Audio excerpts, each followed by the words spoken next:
Hi అండి, అందరికీ నమస్కారం. ఈరోజు మన రెసిపీ వచ్చేసి కాకరకాయ ఉల్లికారం. కాకరకాయ కర్రీ తినని వాళ్ళు కూడా చాలా అంటే చాలా ఇష్టంగా తినేస్తారండి. ఈ కాకరకాయ ఉల్లికారం ఫ్రై చేశారంటే ఇంకెందుకండి మరి ఆలస్యం, వీడియోలోకి వెళ్ళిపోదామా. మరి నేనైతే ఈ కాకరకాయ ఉల్లికారం చేయడానికి 3 కాకరకాయలు తీసుకున్నానండి. ఈ 3 కాకరకాయల్ని అటు ఇటు చిన్న అంచులు కట్ చేసుకుని తర్వాత 1 ఇంచ్ వరకు వచ్చేటట్టుగా ఇలా రౌండ్స్గా కట్ చేసుకున్నానండి. ఇలా రౌండ్గా కట్ చేసుకున్న ఈ కాకరకాయ ముక్కలకి ఈ మధ్యలో ఉన్న ఈ ఇత్తులు అనేది తీసేసేయాలండి.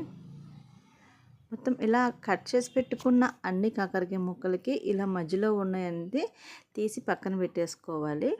ఈ విధంగా మనం కట్ చేసుకున్న ఈ కాకరకాయలు అన్నీ కూడా మధ్యలో ఉన్నవి తీసుకుని పక్కన పెట్టుకుందామండి.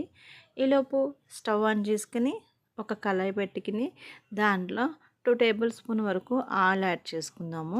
ఈ ఫ్రైకి కొంచెం ఆయిల్ ఎక్కువనే పడుతుందండి.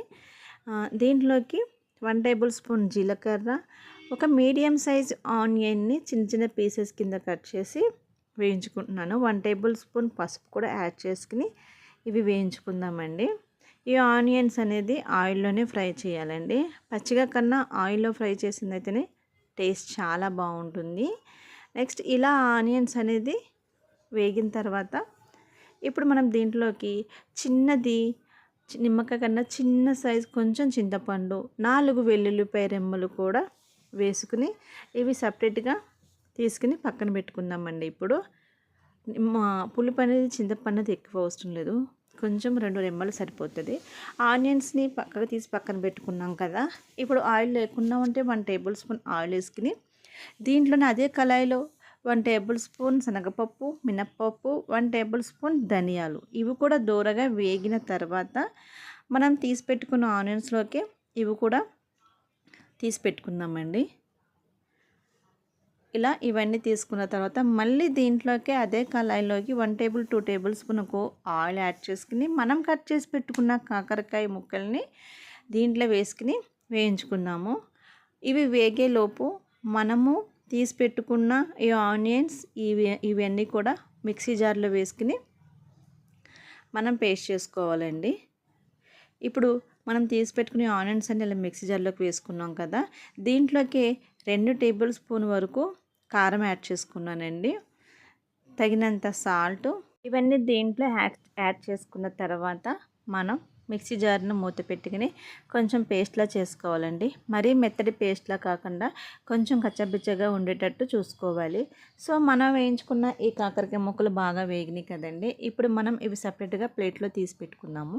ఇలా ప్లేట్లో తీసి పెట్టుకుని మనం మిక్సీ పట్టుకున్న ఈ ఆనియన్ పేస్ట్ ఉంది కదండి, ఇది అనేది మనము వేయించుకున్న కాకరకాయ ముక్కలు ఉన్నాయి కదా, ఈ మధ్యలో ఇట్లా ఫిలప్ చేయాలి. వీటిని మొత్తం అన్ని పీసెస్కి ఈ పేస్ట్ అనేది ఇట్లా అప్లై చేసి పక్కన పెట్టుకోవాలి. తర్వాత అదే కళాయిలో 2 టేబుల్ స్పూన్ ఆయిల్ వేసుకుని మనం వేయించుకున్న ఈ కాకరకాయ ముక్కలు అన్నీ కలిపి ఇలా ఆయిల్లో డీప్ ఫ్రై చేయాలండి. టేస్ట్ అనేది ఇక్కడే ఉంటుంది. మిగిలిన పేస్ట్ ఉంటే దీంట్లో యాడ్ చేసేసుకోవచ్చండి.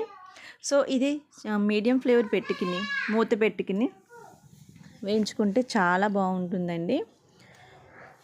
ఇది హై ఫ్లేమ్ కన్నా మీడియం ఫ్లేమ్లోనే వేయించాలి. చూడండి, ఇప్పుడు కొంచెం కలుపుకున్నాం కదా, కొంచెంసేపు మూత పెట్టుకుందాం. ఒక 10-15 నిమిషాల తర్వాత తీస్తే చూడండి, చూస్తేనే నోరు ఊరిపోతుంది కదా. ఇంకా అన్నంలో ఒక్కసారి తింటే ఈ కాకరకాయ ఉల్లికారం అనేది మీరు అస్సలు వదలరు. నిజంగా చాలా బాగుంది. ఒకసారి మీరు కూడా ట్రై చేసి నాకు కామెంట్ బాక్స్లో కామెంట్ చేయండి. సో ఫ్రెండ్స్, మరి నా వీడియో కానీ నచ్చినట్లయితే ప్లీజ్ లైక్ చేయండి, షేర్ చేయండి. మరిన్ని వీడియో కోసం సబ్స్క్రైబ్ చేసుకోండి.